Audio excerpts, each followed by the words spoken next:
నమస్కారం అండి. నా పేరు చక్రధర్. నేను తూర్పుగోదావరి జిల్లా ఉప్పాడ కొత్తపల్లి మండలం వ్యవసాయ విస్తరణ అధికారిగా పనిచేస్తున్నాను.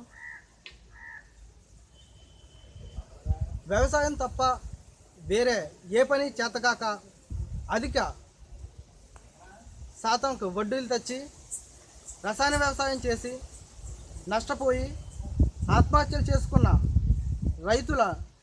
రైతులను చూసి చలించిపోయిన మన ప్రభుత్వం రైతుల ఆత్మహత్యలు ఆగాలని, రైతే రాజుగా జీవించాలని, మనమందరం సంతోషంగా ఆరోగ్యంగా జీవించాలనే దృఢ సంకల్పంతో ప్రతిష్టాత్మకంగా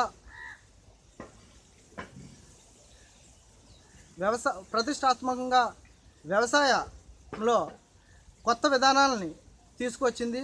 ఈ విధానంనే ప్రకృతి వ్యవసాయం.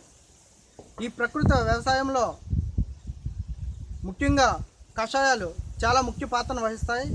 అందులో భాగంగా ఇప్పుడు మనం జీవామృతం గురించి కొద్దిగా తెలుసుకుందాం. ప్రస్తుతం మనం ఉప్పాడ కొత్తపల్లి మండలం కుతుకుడుమిల్లి గ్రామం గుండ్ర అంబయ్య గారి పొలంలో ఉన్నాము. మనం ముందుగా జీవామృతం ఎలా తయారు చేసుకోవాలి, దానికి కావలసిన పదార్థాలు ఏంటి, దానికి గల ఉపయోగాలు ఏంటి తెలుసుకుందాం. మనం ప్రస్తుతం జీవామృతంకి కావలసిన పదార్థాలని చూద్దాం.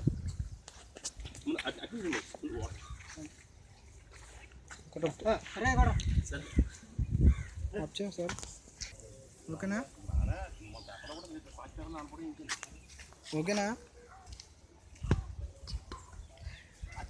జీవామృతానికి కావలసిన పదార్థాలు: నీరు 200 లీటర్లు,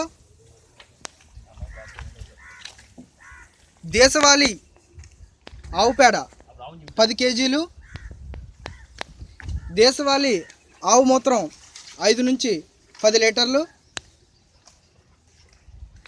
ద్విదళ పప్పు పిండి అనగా శనగ, ఉలవ, పెసర, మినుమ మొదలైన పిండిలు. దీనిలో గమనించుకోవాల్సింది ఏమనగా వేరుశనగ పిండి, సోయా పిండిలు ఈ జీవామృతంలో వాడరాదు. తర్వాత 2 కేజీల నల్ల బెల్లం,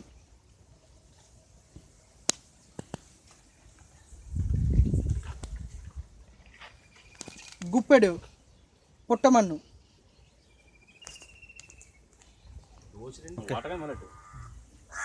ఇప్పుడు జీవామృతం తయారు చేసే విధానం తెలుసుకుందాం. ముందుగా 200 లీటర్ల నీటిని ఒక డ్రమ్లో తీసుకున్నాం. తర్వాత మనం సేకరించిన ఆవు పేడను బాగా కలయబెట్టాలి.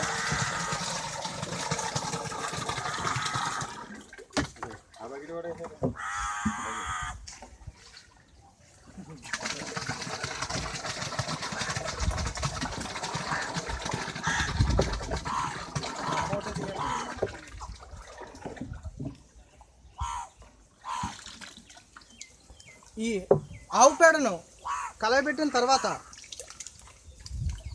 ఆవు మూత్రాన్ని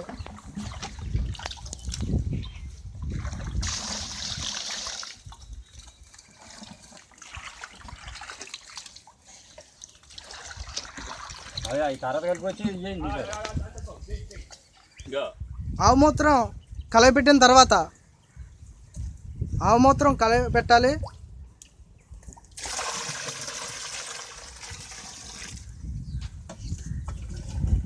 ఈ ఆవు మూత్రాన్ని వేసేప్పుడు కుడివైపుకు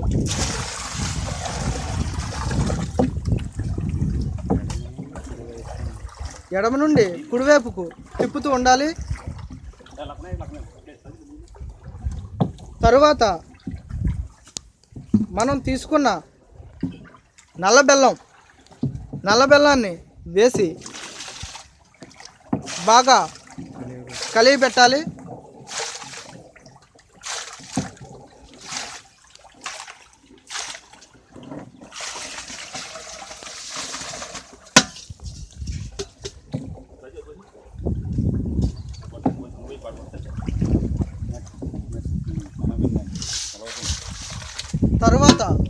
మనం తీసుకున్న ఉలవపిండి వేసి బాగా కలివేయాలి.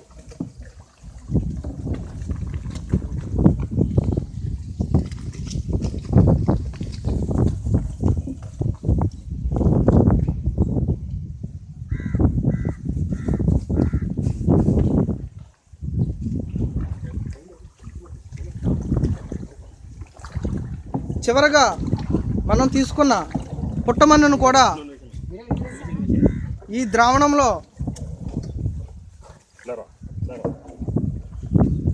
ద్రావణంలో వేసి బాగా కలిగి పెట్టాలి.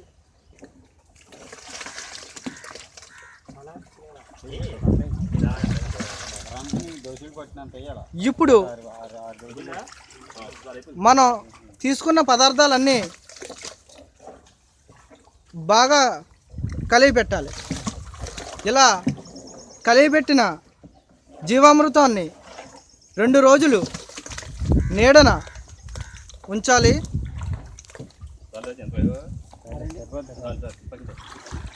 ఈ 2 రోజుల్లో రోజుకొకసారి 2-3 సార్లు ఎడమవైపు నుండి కుడివైపుకు బాగా తిప్పుతూ కలిగి పెట్టాలి. ఈ జీవామృతాన్ని తయారు చేసిన 2 రోజుల తర్వాత నుండి వారం రోజుల లోపు మనం ఈ జీవామృతాన్ని పొలాల్లో వాడుకోవాలి.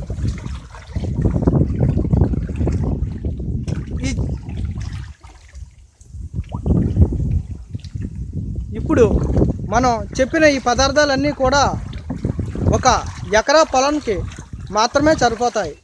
ఇంకా పొలం ఎక్స్ట్రా ఉంటే దానికి తగ్గట్టు మోతాదులో మనం పదార్థాలన్నీ వేసుకోవాలి. ప్రస్తుతం మనకి జీవామృతం తయారైంది. ఇప్పుడు జీవామృతం యొక్క ఉపయోగాలు ఏంటో చూద్దాం.